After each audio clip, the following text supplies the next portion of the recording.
படங்களை கொண்டாடுற விதம் ஒவ்வொரு ஊர்லயும் ஒரு விதமா இருக்கும். மதுரையில கொண்டாடுறது இன்னும் ரொம்ப ஓவரா இருக்கும். பொழந்து காட்டிடுவாங்க. எங்க ஊர் மக்களை பொறுத்த வரைக்கும் எக்ஸ்ட்ரீம் வயலன்ஸ், எக்ஸ்ட்ரீம் லவ் அவ்வளவுதான் இருக்கும். அவனுக்கு இதே கிடையாது. அதுக்கு மெயினா நாம தான் இருக்கின்றப்ப கேரக்டர் காமெடி இல்லாம வேற ஒரு கேரக்டர் ரோல் பண்றப்ப கண்டிப்பா நிறைய விஷயங்கள் நம்ம மாத்திக்க வேண்டியதா இருக்கு.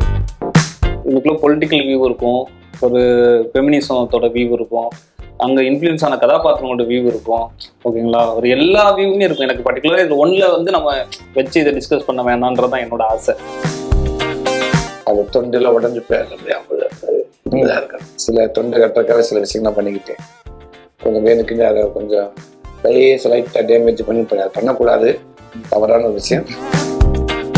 படம் பார்த்தவங்க யாருக்குமே வந்து மியூசிக் இல்லைன்றதே தெரியல. பயங்கர என்கேஜிங்கா இருக்கு. அதுக்கப்புறம் நம்ம சொல்லிலாம் சில இடத்துல தெரியுது, ஆமால மியூசிக் இல்லை அப்படின்றது. சூரிய பார்க்காத ஒரு கேரக்டர். நானே என்னை பார்த்ததே கிடையாது. ஒரு பிரேமனோட நான் இதுக்கு முன்னாடி என்னை பார்த்ததே கிடையாது. இது கர்ணன் போலவோ விடுதலை போலவோ கிடையாது. இந்த படத்துக்கான film making, way of approach, way of story telling இதெல்லாம் வேறையா இருக்கு நீங்க. ஆனா இது உங்களோட கதை. நாயோட சிம்டம்ஸ் ஏதாவது இருந்தா நல்லா இருக்கும் அப்படின்னா அந்த கையை லைட்டா வச்சுக்கலாம். அதை இது பண்ணிக்கிட்டுறாங்க. அந்த கை லைட்டா அது இருக்க தெரியக்கூடாது.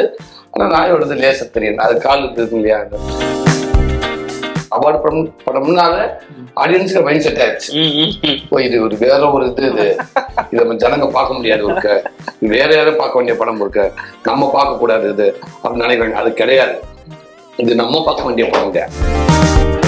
இந்த மாதிரி படங்கள் நம்ம சமூகத்துக்கு இப்படி ஒரு கதை யோசிச்சு இப்படி படம் பண்ண இயக்குனர் உண்மை அவரை சிவப்பு கம்பளம் போட்டு வரவேற்கிறதுக்காக நான் நினைக்கிறேன். படம் லாப நோக்கமா மாறும்போது இன்னும் எஸ்கேஎன்எம் போல இன்னும் நிறைய பேர் வந்து இது போல படங்களை வந்து தயாரிக்க வருவாங்க. இந்த மாதிரியான ப்ராக்டிக்ஸ் மக்களுக்கு இதாகும், அவங்களும் சேர்ந்து டிஸ்கஸ் பண்ணலாம், இன்னும் பயங்கர ஒய்டா மாறும். ஹலோ சூரி சார், வினோத்ராஜ் அவர்களே வணக்கம். வணக்கம். ஸோ எப்பவுமே வந்து படம் ரிலீஸ் ஆகுது அப்படிங்கிறது ஸ்பெஷலான விஷயம். நீங்க வந்து இந்த படம் உங்களோட ஃபர்ஸ்ட் படம் வந்து ஓடிடியில் ரிலீஸ் ஆச்சு. இப்போ வந்து ஒரு தியேட்டர்கள் ரிலீஸ் வந்து கொட்டுக்காளி ரிலீஸ் ஆக போகுது. அண்ட் சூரியனுக்கும் இது ரொம்ப ஒரு முக்கியமான ஒரு படம். ஏன்னா இதுக்கு முன்னாடி 2 படங்கள் லீடாக பண்ணிட்டு கொட்டுக்காளி மாதிரி இன்னும் ஒரு இன்டர்நேஷ்னல் நிறைய விஷயங்கள் போன ஒரு படம். ஸோ அதோட ரிலீஸ் அப்படிங்கிற ஸ்டேஜ் வந்து இப்போ எப்படி இருக்கு? எனக்கும் ஒரு புது அனுபவமா இருக்கு தியேட்டர்ல பாக்குறதுல. அது ரெகுலர் படங்கள் ஓகே. இது அதுல இருந்து டோட்டலா மாறுபட்டதா இருந்தா கண்டிப்பா பெருசா மாறுபட்டதா இருக்காது. ஏன்னா அதுல என்டர்டைன்மெண்ட் எல்லாமே இதுல இருக்குது. சினிமா கதை சொல்ற விதம் இதுல கொஞ்சம் மாறுபட்டு இருக்கும். ஒரு நிதானமான ஒரு ஒரு மேக்கிங்கா இருக்கும். ஓகே, இந்த மாதிரி இப்படி விருதுவான படங்கள், இந்த மாதிரி படங்கள் வந்து தியேட்டர்ல பார்க்கறப்போ இதுக்கு ஆடியன்ஸ் எப்படி ரியாக்ட் பண்றாங்க, கண்டிப்பா அவங்க என்ஜாய் பண்ணுவான்னு நான் நினைக்கிறேன். அவங்களுக்கு ஒரு புது அனுபவமா இருக்கும். அவங்களுக்கு இல்லை, நமக்குமே. நானுமே அதை எதிர்பார்த்துதான் இருக்கேன். உங்களுக்கு இல்லை, எனக்கு நம்ம ஆடியன்ஸ்கிட்ட காட்டவே ஆகணும் அப்படின்றது அங்கே கொண்டாடப்படும் போதே எனக்கு ஆசை இருக்கும். அங்கே ஒரு ஏக்கம் இருக்கும், நம்ம மக்கள்கிட்ட போய் மக்களோட கதை இதை அவங்கள்ட்ட போய் நம்ம வந்து வைக்கணும் அப்படின்றது. அது இப்போ நடக்க போதில்லை எண்ட் ஆஃப் டே. அது வந்து அவங்களுக்கு அந்த இந்த மாதிரியான படங்களை பார்த்து ஒரு பயிற்சி கொஞ்சம் இதாக இருக்கனால நம்ம வந்து இதை சொல்லிகிட்டே இருக்கோம். இது கருடன் போல விடுதலை போலவோ இருக்காது. இது வேற வகையில் உங்களை என்கேஜ் பண்ணும்.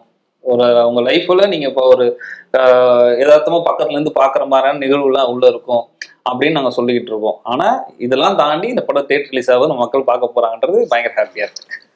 இன்னொன்னு, இப்போ வேர்ல்ட் ஃபெஸ்டிவல் நிறைய விஷயங்கள் போயிட்டு வந்திருக்கீங்க.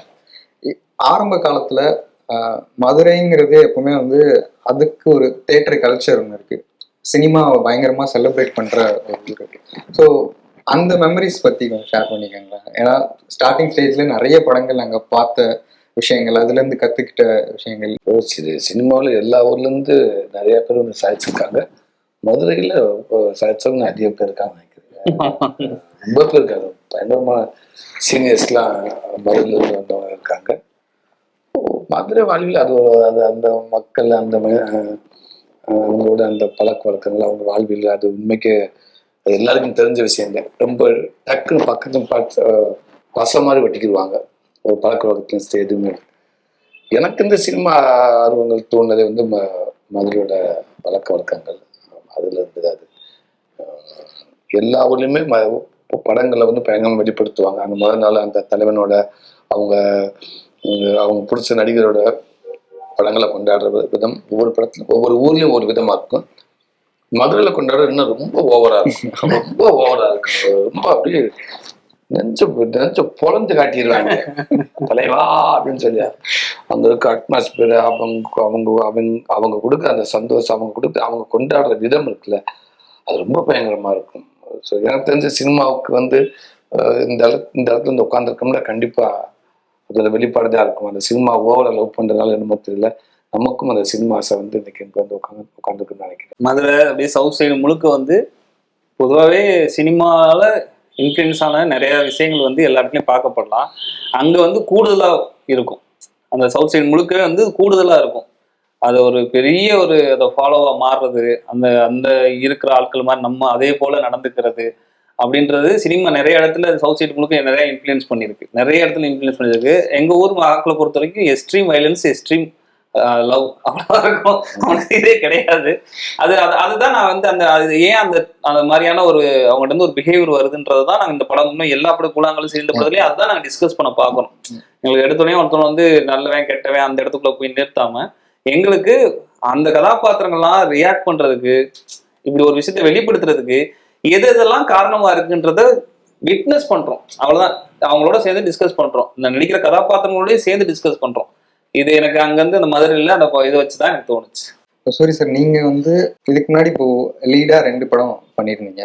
அதுக்கு முன்னாடி நிறைய படங்கள்ல ஒரு ஹியூமர் ரோல் பண்ணிருக்கீங்க. இப்போ ஒரு ஆக்டரா ஆக்டிங் பத்தி இன்னும் கொஞ்சம் பெட்டரா புரிஞ்சுக்க முடிஞ்சுதா இந்த ப்ராசஸ்ல? இப்போ இந்த 3 படங்கள் பண்ணியிருக்கிறது கண்டிப்பா இன்னும் கொஞ்சம் இன்னும் கொஞ்சம் இம்ப்ரூவ் பண்ணிருக்குன்னு நினைக்கிறேன், தெரிஞ்சுக்கிட்டேன்னு நினைக்கிறேன். நடிக்கிறதும் கொஞ்சம் இம்ப்ரூவ்மெண்ட் ஆயிருக்குன்னு நினைக்கிறேன். ஏன்னா நீங்க காமெடியன் இருக்கிறப்ப நம்ம வெளிப்படுத்துற ஒன்று இருக்கு. காமெடியன் நினைக்கிறது சாதாரண விஷயம், அது ரொம்ப கஷ்டமான விஷயம் தான். அதையும் தாண்டி கதை நாயகனா வர்றப்ப, கதைக்கு மெயினா நாம தான் இருக்கின்றப்ப, கேரக்டரும் காமெடி இல்லாமல் வேற ஒரு கேரக்டரா ரோல் பண்றப்ப கண்டிப்பா நிறைய விஷயங்கள் நம்ம மாற்றிக்க வேண்டியதா இருக்குது. அப்படி இருக்கப்ப எனக்கு விடுதலை ஒன்று நல்லா கற்றுக் கொடுத்துச்சு, கர்டுன்னு ஒன்று கற்றுக் கொடுத்துச்சு. டோட்டல் படத்துக்கு சென்ட்ரல் ஃபிகர் நம்ம தான் நினைக்கிறப்ப நம்ம எந்த அளவுக்கு நம்ம மீட்டு இருக்கணும், அதை எந்த அளவுக்கு நம்ம ஹோல்ட் பண்ணணும். 2.5 மணி நேரம் ஒரு படத்துல நம்ம மெயினாக இருக்கணும்னா அப்போ அதுக்கு நம்ம எவ்வளோ அது கண்ட்ரோலாக இருக்கணும், அதே இடத்துல நம்ம அடிக்கிறவங்க பிடிக்கணும், நிறைய விஷயங்கள் இருக்குது. அதை கொஞ்சம் நிறைய தயார்படுத்திக்கணும்னு நினைக்கிறேன். லாஸ்ட் கூடுதலாக அந்த கொட்டுக்களில் இன்னும் நிறைய விஷயங்கள் எனக்கு இன்னும் என்னை கொஞ்சம் தயார்படுத்திடுச்சு நடிகனான்னு நான் நினைக்கிறேன். இப்போ ஆனாமன்கிட்ட நான் இன்டர்வியூ பண்ணியிருந்தப்போ கேட்டேன், நீங்க என்ன கேட்பீங்க அவர்கிட்ட, டைரக்டர்கிட்ட? எனக்கு அந்த மக்களோட பழக்க வழக்கம், அந்த கல்ச்சர் அதெல்லாம் தெரிஞ்சுக்கணும்னு கேட்பேன். இப்போ நீங்க மதுரையில வளர்ந்த ஒரு ஆளு, ஸோ உங்களுக்கு அவர்கிட்ட கேட்க வேண்டியது என்ன விஷயங்கள்லாம் இருந்தது இந்த கேரக்டர் பொறுத்த வரைக்கும்? இந்த கேட்டு நான் அவர்கிட்ட கேட்டோம்னா எனக்கு அந்த பாண்டி கேரக்டர் நான் ஒவ்வொரு டைம் நான் என்ன மாதிரி இருக்கிறேன்ட்டு அவர் தம்பி இன்னும் டீப்பா அந்த கதைக்குள்ள இருந்திருக்காப்புல. நிறைய விஷயங்கள் இந்த வாழ்வியலவே ரொம்ப உண்மையில ரொம்ப நெருக்கமா அந்த வாழ்க்கை கூட இருந்திருக்காப்புல, பார்த்துருக்காப்புல. அதனால அது பதிவுன்னு நினைக்கிறாப்புல. அது எப்படிலாம் இருக்கும்ன்ற நான் தெரிஞ்சுக்கிட்டு பாண்டிக்கு நான் பாண்டியை கரெக்டாக நான் வெளிப்படுத்துறாருன்னா எனக்கு நான் எப்படிலாம் இருக்கணும், அந்த பாண்டியை நான் எப்படி நான் கரெக்டாக அதை நான் பதிவு பண்ண நினைக்கிறப்ப எனக்கு நிறைய விஷயம் நான் தம்பிட்டு கேட்டு அவர் சொல்லியிருக்காரு. நம்ம விடுதலைக்கு மீட் பண்ணப்போ உங்களுக்கு பயங்கரமா ஒரு நாள் நம்ம இன்டர்வியூ பண்ண வேண்டியதா இருந்தது. அன்னைக்கு உங்களுக்கு பயங்கரமான த்ரோட் பெயின். அடுத்த நாள் பண்ணோம். எனக்கு தெரிஞ்சு இந்த படத்தோட பாதிப்பு அது கொஞ்சம் இது கேரக்டராகவே அந்த தொண்டை கட்டின மாதிரி தான் இருக்கும். ஒரு 10 நாள் அடிச்சு பிடிச்சி உருண்டு ஓடி வீட்டுக்குள்ள ஒரு ரணகலை நடந்து முடிஞ்ச எப்படி இருக்கும், கத்தி குடும்பமா கத்துனா அது தொண்டையில உடஞ்சி பேச முடியாம இப்படிதான் இருக்கும். இந்த மாதிரிதான் இருக்கும். இந்த கேரக்டர் ஃபுல்லாவே அந்த மாதிரிதான் படத்துல. லைவ் சீன் வேற இல்லைங்களா, அப்படின்றனால எனக்கு கொஞ்சம் கஷ்டமா இருக்கு. நம்ம அறியாம எப்படி பார்த்தா நடிக்கப்போ உண்மையான வயசு வந்துடும். பட் இதை கொஞ்சம் சீரியஸாகவே மெனக்கட்டி அதுக்காக சில தொண்டை கட்டுறதுக்காக சில விஷயங்கள்லாம் பண்ணிக்கிட்டேன். கொஞ்சம் வேணுக்குன்னு அதை கொஞ்சம் லைட்டாக டேமேஜ் பண்ணி அதை பண்ணக்கூடாது, தவறான ஒரு விஷயம். பட் அதை பாதிக்காத அளவுக்கு அதை பண்ணிக்கிட்டேன். ஸோ வினோத், நீங்க கூழாங்கல் ரிலீஸ்க்கு முன்னாடி வரைக்கும் நம்ம இவ்வளோ சூப்பரான ஒரு படம் எடுத்திருக்கோம், ஒரு கிரேட் படம் எடுத்திருக்கோம் அப்படின்றது எனக்கே தெரியல. பட் ராமோ இல்லை வெற்றிமாறனோ அவங்க சொல்லும் போது தான் எனக்கே இது இன்னும் அதை புரிஞ்சுக்க முடிஞ்சுச்சு அப்படின்னு சொல்லியிருந்தீங்க. இப்போ கொட்டுக்காளி எடுத்துட்டீங்க. இதை பார்க்கும்போது என்ன தோணுச்சு? அப்படிலாம் இல்லை. எனக்கு இப்போ வந்து நம்ம நல்லா அது கூழாங்கலுக்கு என்ன எஃபோர்ட் போட்டோமோ அதே எஃபோர்ட் போட்டு ஒரு படம் எடுக்கணும்னு தோணுது, அவ்வளவுதான். அது எந்த அளவுக்கு நம்ம நல்ல படம் எடுக்கணும், இன்னும் ரொம்ப மிக சரியான ஒரு விஷயத்த இங்கே வச்சு டிஸ்கஸ் பண்ணணும் அப்படின்றது மட்டும் தான் எனக்கு நோக்கம். அதை பண்ணியிருக்கோம்னு நினைக்கிறேன். அது நல்ல படம் அப்படி அந்த இடம் நம்ம ஒரு நல்ல படம் எடுத்துட்டோம்டா அந்த இடத்துக்குள்ள எல்லாம் எனக்கு தெரியல. முன்னாடி படத்துலயும் சரி ஒரு விஷயத்த டிஸ்கஸ் பண்றீங்க, அதுல ஒரு பொலிட்டிக்கல் விஷயமும் சார்ந்து இருக்கு. ஸோ இதுல என்ன மாதிரியான ஒரு விஷயத்த டிஸ்கஸ் பண்ணிருக்கோம்? நம்ம வந்து தமிழ் சமூகத்தில் படம் எடுக்கிறோம் அப்படின்ற போதே அது பொலிட்டிக்கலாக ஏதோ ஒரு விஷயம் இருக்குன்னு தான் இருக்கணும். எனக்கு இது வந்து எனக்கு இதுக்குள்ள பொலிட்டிக்கல் வியூ இருக்கும், ஒரு ஃபெமினிசத்தோட வியூ இருக்கும், அங்கே இன்ஃப்ளூயன்ஸ் ஆன கதாபாத்திரங்களோட வியூ இருக்கும். ஓகேங்களா, ஒரு எல்லா வியூவுமே இருக்கும். எனக்கு பர்டிகுலராக இது ஒன்றில் வந்து நம்ம வச்சு இதை டிஸ்கஸ் பண்ண வேணான்றதான் என்னோட ஆசை. எல்லாமே இருக்கும் இதுக்குள்ள. அந்த என்வரான்மெண்ட்ல இருக்கிற பிரச்சனைகள் இருக்கும், இங்கே இருக்க கதாபாத்திரமா எது வழியாலாம் வந்து டிஸ்டர்ப் ஆயிருக்குன்றது இருக்கும். நிறைய இருக்கு. எனக்கு வந்து இதை ஒரு பாயிண்ட்ல மட்டும் வச்சு டிஸ்கஸ் பண்ணா இந்த படத்தை நம்மளே இப்போ ஃபெமினிசம் மூவி அப்படின்னு இதுவும் இருக்கும், ஆனா இது மட்டும் கிடையாது அப்படின்றது ஒண்ணு இருக்குல்ல. அந்த மாதிரி இதுக்குள்ள பொலிட்டிக்கலான ஒரு வியூ இருக்கு, ஆனா அது மட்டும் கிடையாது. அதை தாண்டின உணர்வுகள், அதை தாண்டின விஷயங்கள், அது எல்லாமே வந்து எல்லா கலெக்டிவா சேர்ந்து இந்த பொலிட்டிக்கல் இந்த மாதிரியான எல்லா கல்ச்சர் விஷயங்கள் எல்லாம் சேர்ந்து ஒரு என்னவா எக்ஸ்போஸ்ட் ஆகுதுன்றதை பத்தி தான் டிஸ்கஸ் பண்ணணும்னு நான் ஆசைப்படுறேன். மியூசிக் வேணாம்னு நினைச்சதுக்கும் அதான் ரீசனா. இப்போ மியூசிக் ஒண்ணு பண்றோம்னா அந்த இமோஷனை நம்ம ஹைப் பண்றதுக்கு ஒரு மியூசிக் யூஸ் பண்றோம். அது இல்லைன்றப்போ அதோட ராவான ஃபீல் கிடைக்கும். அந்த மாதிரி இல்ல, அதுதான் எனக்கு இந்த படத்தை இப்படி பிரசன்ட் பண்ணுற ஐடியா. நாங்க எங்க டீமுக்கே நாங்க வந்து என்ன சொன்னோம்னா, இது ஒரு டாபிக்காவே இருக்க வேண்டாம். ஏன்னா படம் பார்த்தவங்க யாருக்குமே வந்து மியூசிக் இல்லைன்றதே தெரியல, பயங்கர என்கேஜிங்கா இருக்கு. அதுக்கப்புறம் நம்ம சொல்லிலாம் சில இடத்துல தெரியுது ஆமால மியூசிக் இல்லை அப்படின்றது. அதனால வந்து இதை நாங்க சொல்லவே கூடாது அப்படின்னு ஒரு டாபிக்கா இருக்கு. இந்த படத்தை இப்படி பிரசன்ட் பண்ணா இன்னும் நெருக்கமா இருக்குன்றதுக்காக, வாழ்க்கைக்கு மிக மிக நெருக்கமா இருக்குன்றதுக்காக அப்படி ஒண்ணு பண்ணிருக்கோம், அவ்வளவுதான்.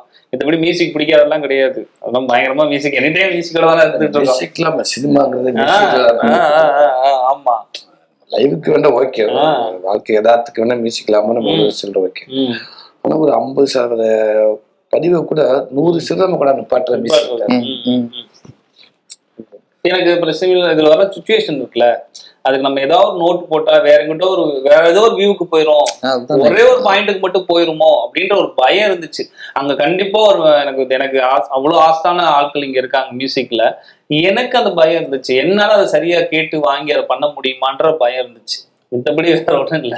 இல்ல இந்த படத்துக்கு ஒன்றும் தேவைப்படாம இருக்கலாம், எத்தனையோ படங்கள் மியூசிக் தான் காப்பாத்து. எவ்வளவு ஒரு விஷயத்தை அதிகமா கொண்டு மனசுக்கு கொஞ்சம் கிட்ட போய் சேர்க்கறது சில விஷயம், சில இடங்கள்ல இருந்து மியூசிக் தாங்க இன்னும் உள்ள கொஞ்சம் நம்ம சேர்க்கறது, நம்ம கனெக்ட் பண்ண வைக்கிறது. ஆக்சுவலா அது ஆமா உண்மைதான். அண்ணன் சொல்ற மாதிரி எவ்வளவு பெரிய ரிஸ்க், ஒரு மாதிரி பெரிய பரிசோதனை முயற்சி. நீங்க வந்து எனக்கு ஆசையா இருக்கும் சில படங்கள் பார்க்கும்போது, இந்த இவ்வளவு டூல் சேர்ந்து பயங்கரமா எலாவட் பண்ணிருச்சுல, பயங்கரமா பூம் பண்ணிருச்சுல இந்த காட்சி அப்படின்றலாம் எனக்கு ஆசையா இருக்கும். அந்த மாதிரிலாம் பண்ணியிருந்திருக்கலாம். எனக்கு ஆசைதான் எல்லா டூலையும் பயன்படுத்திட்டு ஒண்ணு பண்ணலான்னு நிராயுத பாணியா போய் நிக்கிறது காரணம் ஏதாவது இதை கொஞ்சம் இன்னும் கொஞ்சம் இப்படி ஒண்ணு பண்ணி பார்ப்போமேன்றதுதான். இந்த கதைக்கு இப்படி இருந்தா நல்லா இருக்குமேன்றதுதான். எனக்குலாம் கிடையவே கிடையாது, இந்த கதைக்கு இப்படி இருந்தா நல்லா இருக்கும். ஒண்ணு பண்ணி பார்க்க தப்பு இல்லை. மியூசிக்ல சினிமால இப்ப இன்னொரு விஷயம், நீங்க கர்டுன்ற படத்துல ஓபனர்ஸ் அப்படின்னா ஃபர்ஸ்ட் அந்த படத்துல ஹீரோவே வந்து யுவன் சங்கர் ராஜா சார். ஆமா ஆமா ஆமா, கர்டுன்னு படத்தை முதல் ஹீரோவே அவருதான். இந்த படத்தை நடிச்சோம், டப்பிங்ல பார்த்தேன், எல்லாம் பார்த்தேன், ஒரு டம்மி மியூசிக்லாம் போட்டு பார்த்தேன். அதுக்கான ரியல் மியூசிக் போட்டு பார்க்குறப்போ கூஸ்பம்ஸ் ஆயிடுச்சு. எங்கேயோ ஒரு மனுஷன் ஒரு மியூசிக்ங்கிறது எவ்வளவு தூக்கி நிப்பாட்டுது படத்தை அப்படின்னு நாங்க சில இன்டர்வியூட சொல்லியிருக்கோம். அது இந்த படத்துக்கு தேவைப்படல, நேச்சரோட அப்படின்னு நினைக்கிறாரு. நம்ம அதிகமா அதுக்குள்ள வாழ்ந்துருக்கோம், நம்ம இதோட நம்ம அழுதுருப்போம், சிரிச்சிருக்கோம். அது பட் இருந்தாலும் மியூசிக் இல்லாதது இதுக்கு தேவைப்படல அவ்வளவு. இப்போ நீங்க சொன்ன மாதிரி அந்த மியூசிக் எலிவேட் பண்ணுச்சுன்ற மாதிரி அதுல உங்களோட பெர்ஃபார்மன்ஸும் ஒரு இன்னொரு முக்கியமான ஃபேக்டர். இப்போ கருடனா இருக்கட்டும், விடுதலையா இருக்கட்டும், அதோடைய ஜோன் வந்து மோர் ஒரு கமர்ஷியலுக்கு நெருக்கமா இருக்கிற மாதிரியான ஒரு படங்கள் ரெண்டுமே. இப்போ கொட்டுக்காளி வந்து எனக்கு ட்ரெய்லர் பார்த்த வரைக்கும் ஒரு மாதிரி பயங்கர லைவ்லியா ஒரு படம் எடுத்திருக்காங்க அப்படின்னு தோணுது. ஸோ ஒரு கேரக்டரா யோசிக்கும் போது அந்த படங்களுக்கு அந்த மூடுக்குள்ள போறதுக்கும் இந்த படத்துல அந்த கேரக்டரோட மூடுக்குள்ள போறதுக்கும் என்ன டிஃபரன்ஸ் இருக்கு? எனக்கு அதான் 3 படமும் ஒவ்வொரு மட்டும் விடுதலையில போறப்ப எனக்கு அது ஒரு வேற மாதிரி ஒரு பிசிக்கலாகவும் எனக்கு அது ஒரு இதாக இருந்துச்சு. அதுல ஒரு இன்னசென்ட், ஃபுல்லா ஒரு இன்னசென்ட் இருந்துச்சு. என்ன அது பண்ணாலும் நான் ஏன்டா தப்பு பண்ணீங்க, ஏன்டா நேர்மை நேர்மை நேர்மைன்ட்டு நான் எதுக்கு மன்னிப்பு கேட்கணும்? நான் தப்பு பண்ணா தானே. அந்த இன்னசென்ட்லி ஒரு நேர்மை, இந்த ஃபிட்னஸ், அந்த எல்லாமே எனக்கு அது ஒரு வேற ஆச்சு. கடல்ல ஒரு ஒரு விசுவாசமான கேரக்டர், அதுல கொஞ்சம் ஸ்டிப்பா இருக்கணும். இதுல ரொம்ப ஒரு அது ஒரு நாயின்னு சொல்ல மாதிரி ரொம்ப விசுவாசமான ஒரு நாயின்னு சொல்லணும், டாக் சொல்லணும்ல. ஸோ அந்த மாதிரி கேரக்டர் எனக்கு இதுல ஒரு மாதிரியா இருந்துச்சு. கொஞ்சம் சூரிய லேசை உள்ள வச்சுக்கிட்டு பண்ணேன் கார்டன்ல, அங்கங்க சில இடங்கள்ல இருக்கும்.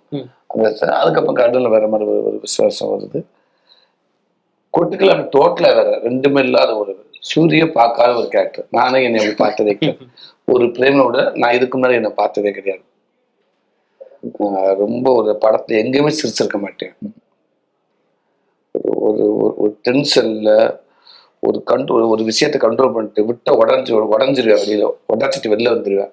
அதை அப்படியே கண்ட்ரோல் பண்ணிட்டு இறுக்கமா ஏதோ ஒரு குழப்பத்திலே ஒருத்தருக்கேன் இல்லையா, ஒரு ஏமாற்றத்திலே ஒருத்தருக்கேன் இல்லையா, அதுதான் பாண்டி. எனக்கு மூணு விதமான ஒரு உதாரணம்.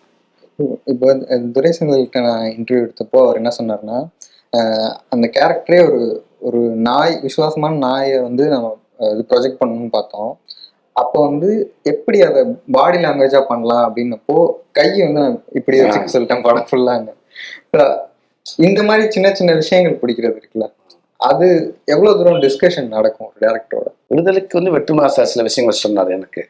ஆமா, அதை நான் சொல்ல விரும்பல, அது எனக்குல மட்டும் வச்சுக்கிறியா? ஓகே. கடவுள் அதே தான், என்ன பண்ணலாம், ஏதாவது ரெகுலரா இருக்கு, பாடல அவங்க லேசம் ஒரு மாறணும், என்ன அதில் எடுத்துக்கலாம் அப்படின்றப்ப அவன் நாய் கூட நிறைய இருந்திருக்கேன். நிறைய ட்ராவல் பண்ணியிருக்கேன். அது கூடவே அது கூடவே இருந்திருக்கேன். நாயோட சிம்டம்ஸ் ஏதாவது எனக்கு இருந்தால் நல்லா இருக்கும் அப்படின்னா அந்த கையை லைட்டாக வச்சுக்கலாம். டேரக்டர் சார், நண்பர் ராஜேஷ்னு சொல்லி அவங்களாம் சொல்லி தான் இந்த லேஸ் கையை வச்சுக்கிடுவோம். அதை இது பண்ணிக்கிட்டுறாங்க. அந்த கை லைட்டாக அது இருக்க தெரியக்கூடாது, ஆனால் நாயோடது லேசாக தெரியும். அது கால் இருக்கும் இல்லையா, அது அப்படி எனக்கு டோட்டலாக பழைய அது கொஞ்சம் மாதிரி இருந்துச்சு.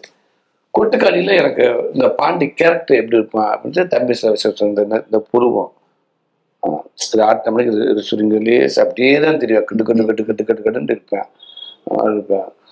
அந்த லைட்ட ஒரு உள்ள ஒரு முரடன் இருப்பேன்ல ஏ தம்பி, அந்த கதாபாத்திரத்துக்கு இருக்கிற, அதாவது இவருக்கும் அந்த கதாபாத்திரத்துக்கும் சுத்தமா அதே கிடையாது. அந்த அதை ஏத்து நடிக்கிறது இருக்குல்ல, அது உள்வாங்கி பண்றது இருக்குல்ல, அதான் நம்ம எப்பயுமே இது எல்லாத்துலயும் நம்ம வந்து எனக்கு ஆச்சரியப்படுத்துறது ஆனா மேம் சரி, சூரியனும் சரி, அவங்க ரெண்டு பேருமே இண்டஸ்ட்ரியில ரொம்ப நாள் டிராவல் பண்ணவங்க, அண்ணன்னு சொல்லவே வேண்டாம், ரொம்ப நாள் இருக்கவங்க. இதை மொத்தமா நான் லேர்ன் பண்ணதெல்லாம் அன்லேர்ன் பண்ணிட்டு இந்த வரவே இல்லை, இந்த ஊர் சென்னைக்கு வரல, இங்க வந்து ஒரு இவ்வளவு கஷ்டப்பட்டு ஒரு ஆளா மாறல, இது இவ்வளவு அனுபவங்கள் இல்லை, நம்ம இப்போ வந்து ஒரு நல்ல பொசிஷன்ல இல்லை, ஒரு பிளேஸ்ல இல்லைன்றதெல்லாம் மொத்தமா மறந்துட்டு ஊர்ல இருக்கிற ஒருத்தவங்க இருக்காங்கல்ல, ஊரால் வளர்க்கப்பட்ட ஒரு ஆளா இருந்திருந்தா இப்படி இருந்திருக்கும், நம்ம வந்து இந்த எல்லாம் இந்த சமூகம்லாம் பொறுப்பு கொடுத்து ஒரு ஆளை வளர்த்திருந்தா என்னவா இருந்திருக்கும்ன்றத நான் ப்ரொஜெக்ட் பண்றது இருக்குல்ல, அது ரொம்ப கஷ்டம். அது மொத்தமா மாறிதான் அதை பண்ணாரு எனக்கு.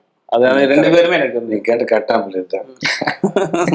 இந்த படத்துக்கு எனக்கு இந்த மாதிரி பண்ண வேண்டியதா இருந்துச்சு. இப்போ நீங்க எடுத்திருக்க இதுக்கு முன்னாடி எடுத்த படமும் சரி, அது வந்து ஓடிடில வந்ததுக்கு அப்புறமா நிறைய பேர் வந்து ஓகே இது வந்து ஒரு ஆர்ட் படம், ரொம்ப ஸ்லோவா இருக்கும் அப்படின்னு சொல்லி சில பேர் பார்க்காம கூட ஸ்கிப் பண்ணிருக்கலாம். நீங்க சொல்ற கதைகள் எல்லாருக்குமே போய் சேரணும் அப்படிங்கிற ஐடியால தான் எல்லாருமே படம் எடுப்பாங்க.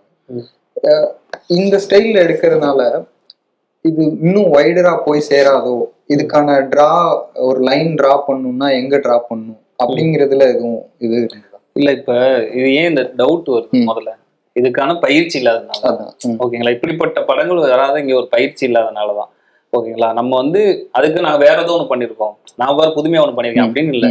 இந்த மாதிரியான ஒரு நிதானமான ஒரு கதை சொல்லு, இன்னும் வாழ்க்கைக்கு நெருக்கமா, இன்னும் ஒரிஜினலா, இந்த ரொம்ப ரொம்ப இந்த படத்துல ஏகப்பட்ட விஷயங்கள் வந்து இருக்கு, அது பேசணும் பேச வேணாம், ரொம்ப ஹிட் பண்ணி ஒன்று வச்சிருக்கோம், அந்த லேயர்ஸ் எல்லாம் எடுத்து வச்சு பேசணுன்றதெல்லாம் நம்ம எதிர்பார்க்கவே முடியாது. ஆனா இதை தாண்டி இந்த படத்துல ஒரு எமோஷன்ஸ் கன்வே ஆகும். ஓகேங்களா, இதுல நடிச்ச கதாபாத்திரங்கள் எல்லாரும் அப்படியே இயல்பா முன்னாடியே ரியாக்ட் பண்ணிருக்கும் மாதிரி பிளே மாதிரி நடந்துட்டு இருக்கும். ஓகேங்களா, அப்ப இது எப்படி எந்த ஒரு வகையில வந்து ஆடியன்ஸ் கனெக்ட் ஆகும், அந்த எண்ணம் தான் எனக்கு இருக்கு.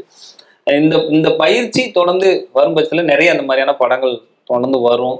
அது மட்டும் தான் நான் பாக்குறேன். அதனாலதான் நாங்களே வாலண்டியரா சொல்றோம், இது கர்ணன் போலவோ விடுதலை போலவோ கிடையாது. இந்த படத்துக்கான film making, way of approach, way of story telling இதெல்லாம் வேறையா இருக்கு.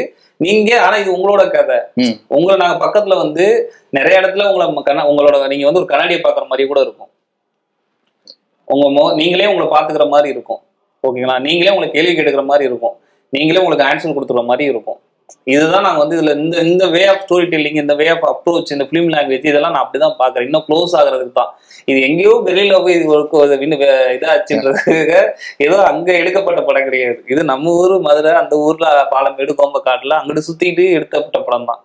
அது அவங்களோட கதை தான். அதனால எனக்கு கண்டிப்பா இது இந்த இதுக்கு வந்து திப்புன்னு வந்து ஒரு அந்த நம்பர்ஸோடயோ அந்த இது வந்து நம்ம வந்து வாரம் நம்ம வந்து போன படம் மாதிரி இது இருக்கும் அப்படின்ற எதிர்பார்ப்போட இது வர வேணான்றதுக்காக நாங்களே இது முன்கூட்டி சொல்றோம். ஏன்னா இது எங்களோட ரெஸ்பான்சிபிலிட்டி.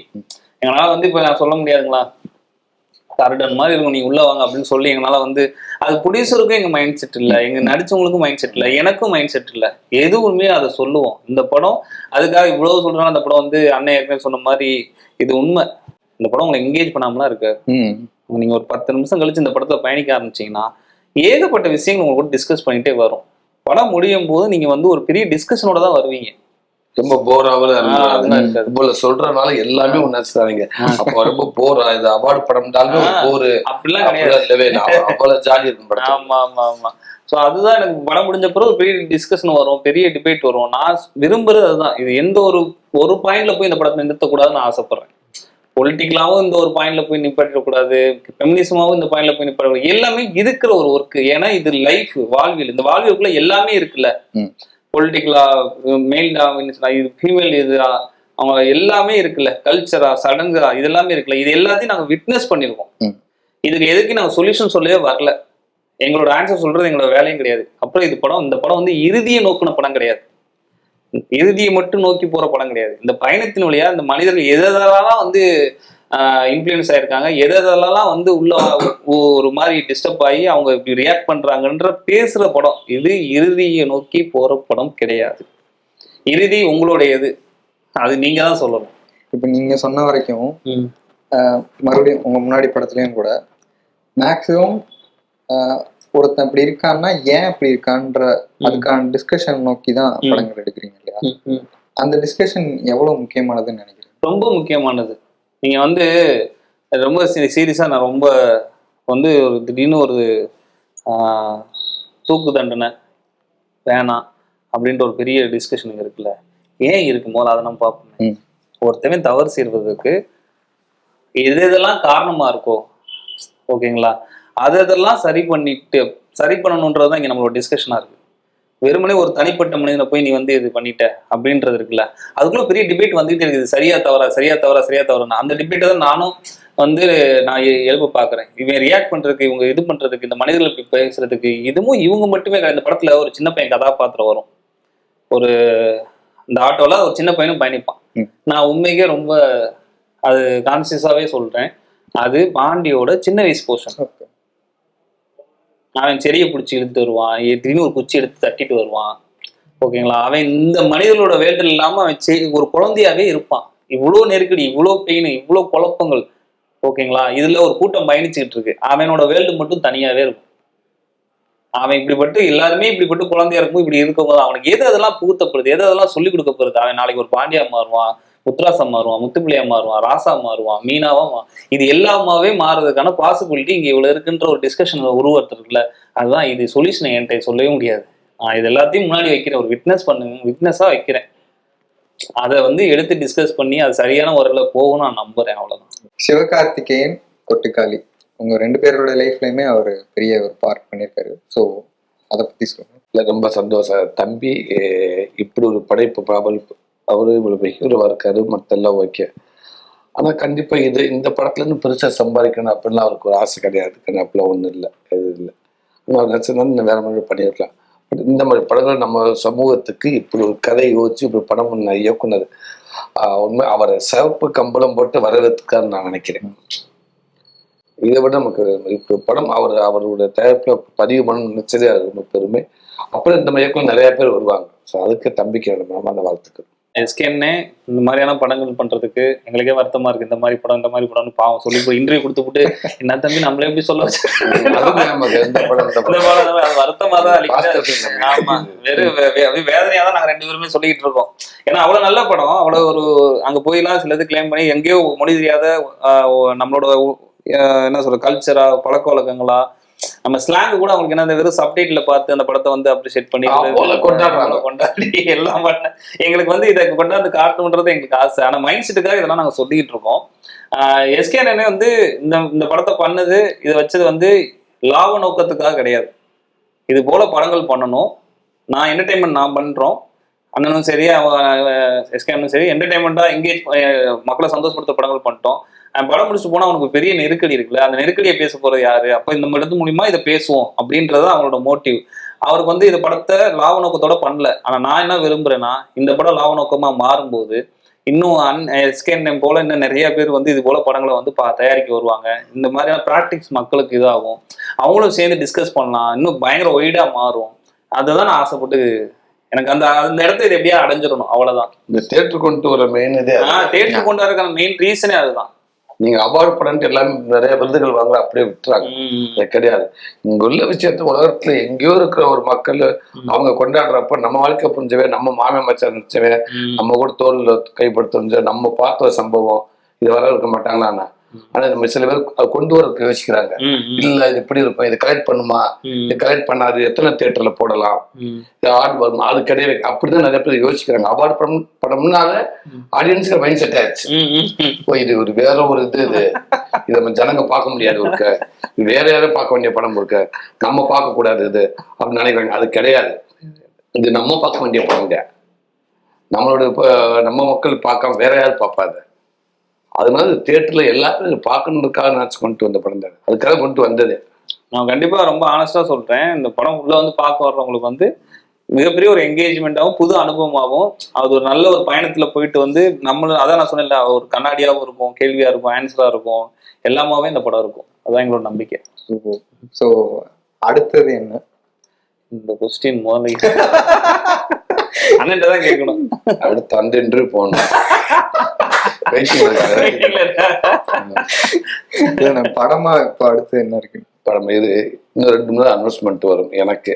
ஆமா, அடுத்து நல்ல ஒரு படைப்பாவே அனௌன்ஸ்மெண்ட் வரும்னு நினைக்கிறேன். பார்ப்போம். இன்னும் 2 நாள் நாளைக்கு மண்டே வந்துடும். ஸோ இந்த படம் நீங்க நினைச்ச மாதிரி பெரிய சக்சஸ் ஆகணும், நிறைய பேர் தியேட்டருக்கு பார்க்கணும் விஷ் பண்ணிக்கிறேன். தேங்க்யூ. தேங்க்யூ.